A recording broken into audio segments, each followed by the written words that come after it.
Come with me to see The Brutalist. So this is supposed to be the movie of the year. I've been waiting for showtimes for so long, so happy I finally get to see it.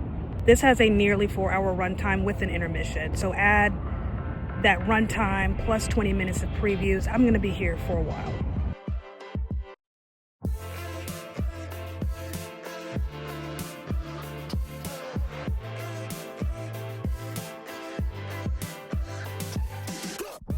Much later. All right, so it's intermission time. Gonna make this quick. So far, so good. This is kind of like Story of a Boy. We're kind of just following this man's life post-World War II. He's been forcibly separated from his wife and niece. He's living in the States. They're still in Europe. He's an architect, and he's, starting to get back to his profession. Adrien Brody is remarkable in this so far. The best actor wins that he's received. I don't disagree. He plays a dude named Laszlo, a very complicated character. I want to make sure I tell y'all this now because I know I will forget later. Do your research before you see this movie. So far, the nudity in this movie is different than anything I've seen so far, in that, I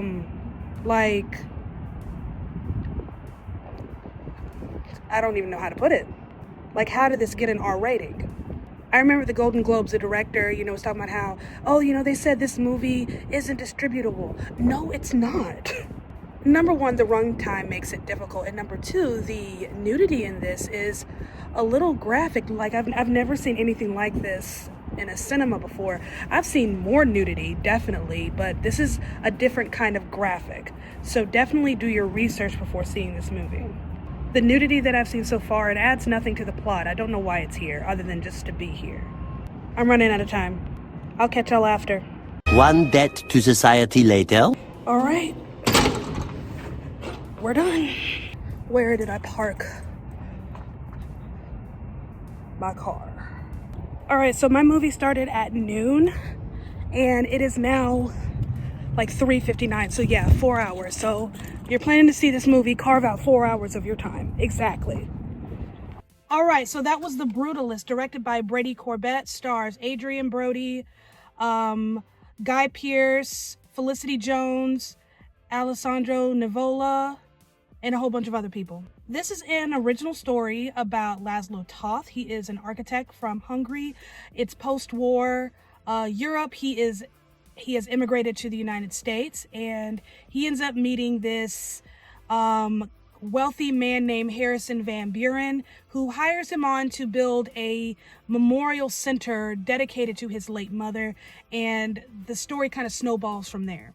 Laszlo Toth, played by Adrien Brody, is kind of a complicated man, a bit of a lush, drug addict, missing his wife terribly, while also dealing with some of the trauma of what happened in Europe, and also the trauma of being in a new place, and what it means to be Jewish in this new place, kind of, sort of. It's I said at some point that this is a lackluster year for film, and 2024 was a lackluster year for film, and I take that back. It's not a lackluster year, it's an unserious year for film. Now, of all the movies that are in contention, the 2024 films that are in contention, I still have 3 films I need to see. One of them, I don't know when I'm going to get to see it. I don't even know if that's going to happen, but Nickel Boys I'm seeing tomorrow, and The Room Next Door I'm also seeing tomorrow. So I'm hoping to be impressed by what's left, because I'm very confused, because this is a very unserious year. Because if we were seriously talking about the quality of films and the films that deserve awards for whatever reason, I just want us to be serious here. I want us to actually take this serious. I want us to put the politics aside. That's what I'm wishing here. I'm wishing that we could take the political nature of award season, push it aside, and really have deep conversations about the quality of film. And maybe I'm still, reeling from last year, because last year, 2023 films, and, going into that award season, though it was a treat. It was a privilege. Every film that was nominated in terms of, Best Picture contention deserved to be there. I mean, just the standard, it was above and beyond the standard. And I don't know what's here that's above and beyond the standard. Like, I really need to look at everything that I've seen so far that is being considered and ask myself, okay, what really is the best picture here? I'm not sure if that's it. And this is why I try to go in with as little expectations as possible. Because when you have expectations, you risk yourself with being disappointed. I don't know if I'm disappointed or if I'm just confused. I'm very confused on why this movie is getting all the hype that it's getting. Now, there are certain things about this movie that deserve attention. Cinematography, for one. It's gorgeous. There are scenes in Italy, absolutely beautiful, where they're in caves and there's marble stone, and it's gorgeous and it's beautiful. The music is outstanding. This is filmed on 35mm print, and you can tell. The first, I'd say, 5 minutes of the movie, I thought, dang it, I should have just, skipped church on Wednesday and saw this in IMAX. Literal thought. Like, I should have just, said, hey, see y'all next week. I'm going to go see this movie in IMAX. I'm at church all the time. I don't think they would have missed me. But anyways, that's neither here nor there. Because this movie needs to be seen in IMAX. It needs to be seen on a big screen, very dark theater, a lot of surround sound, because the music is stunning. It's gorgeous. Adrien Brody is excellent in this. So him being nominated for Best Actor, I do not disagree with that. I just don't think this movie is better than some of the movies that I have seen. It's long, for one, which is fine. And I was great that first half. Even though that first half to me was just kind of... It felt like one real long introduction, and then the second half started off a little bit better. There seemed to be a little bit more bounce in that second one, because once we get to the second half is when Felicity Jones comes into the picture, because she has been in Europe this entire time. He finds a way through someone else to bring her over to the States, so she joins the conversation, and he completely changes as a character now that his wife and his niece are present. And so we start to get a little more life out of Laszlo Toth, because his wife is present, and now he has to almost rearrange how he functions as a human being because his wife's around. That dude was cute. There were things... The movie just felt underwritten as a whole. I think that's my big issue here, is this movie just felt underwritten. There were a lot of pieces of his character, things that made him him, like his drug abuse, that were just underwhelming and didn't serve the plot until it got to a certain point. But even then, it was just like, okay, why didn't we just... Like, it didn't serve his character. It served a situation, but it didn't serve his character. Does that make sense? So, I mean, it makes sense, I guess, to have this thread of drug abuse throughout the film, but it didn't serve his character. There was nothing about him that seemed to be, a functioning alcoholic or a functioning drug addict. Is this, part of him dealing with pain management because he had a broken nose at one point? Is this him dealing with the trauma of being, in concentration camps? Like, why is he drinking so much? Why is he using drugs so much? And how is it affecting his ability to function and work?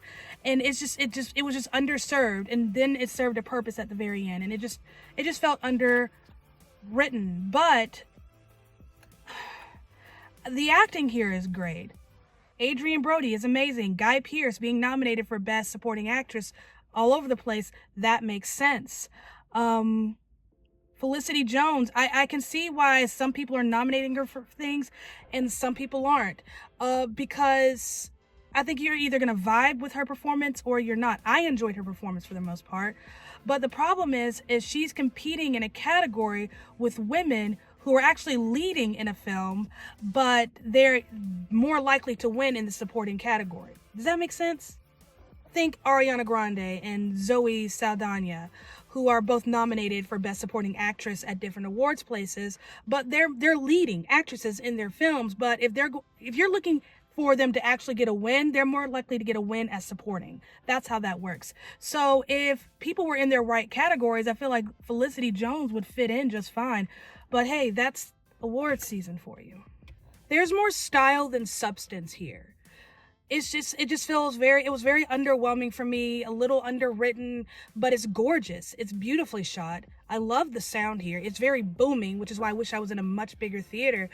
Adrien Brody is amazing. So if he wins Best Actor, I wouldn't be surprised, but I also wouldn't be surprised if that was the only Oscar they win. I imagine this is going to get nominated for a lot, but I also think this is one of those that's going to lose a lot. I have no idea what's going to happen with award season this year, where things are going to, where things are going to go, because it's just so unserious. But yeah, that was just a little underwhelming for me, and I'm kind of mad because I've been waiting to see this movie, golly, since I started seeing previews for it. But what aggravates me the most, and this is more so a personal gripe, is they're really pushing this movie to be the best thing that's ever happened, right? This is the movie of the century. This is, an epic tale, movie of epic proportions, right? This is the movie to beat. This is the movie that won Best Picture, most motion picture drama at the Golden Globes. And yet, no one's seen it. And that's irritating for me. I know that's irritating for a lot of moviegoers when you hear about movies winning awards and you're like, no one has seen this movie. Like, this, up until the Golden Globes, the only people who had seen the movie are people in LA and New York. And those were mostly industry screenings. That they weren't really like, hey, general public, let's go to the movies kind of thing. They were mostly, industry screenings. And now it's right around the time the Oscars are coming out, or the nominations, I should say, and they decide they want to do a wide release. And yet, this movie, which is designed for something like an IMAX theater, it's not being screened in IMAX. It had that one night in IMAX, and that was it. If you want people to see this movie and see it properly, then secure the screens. I mean, dang. And the nudity in this movie felt unnecessary. Now, I'm not a prude by any means, and nudity typically doesn't bother me, but when it's unnecessary, I'm bothered. 7 out of 10, maybe? I don't know. I mean, style over substance. It's stylish. It's gorgeous. Adrian Brody is amazing. Guy Pearce is amazing. Like, I feel like that's Kieran Culkin's biggest competition is Guy Pearce. I just wish there was just more meat in the bones. It was just underwhelming for me for a movie that is supposed to be the movie of the year. Anyways, that's all I got for that movie. Thank you so much for listening. Don't forget to like, comment, and subscribe. If you happen to see the movie this weekend, let me know what you thought. If you've already seen The Brutalist and you liked it, tell me why you liked it. I want to hear why. I'm not going to argue with you or tell you that you're wrong. No, I would love to hear your opinion and what you got from it. So, thank you for your time. You're amazing. I love you. And I'll see you next time.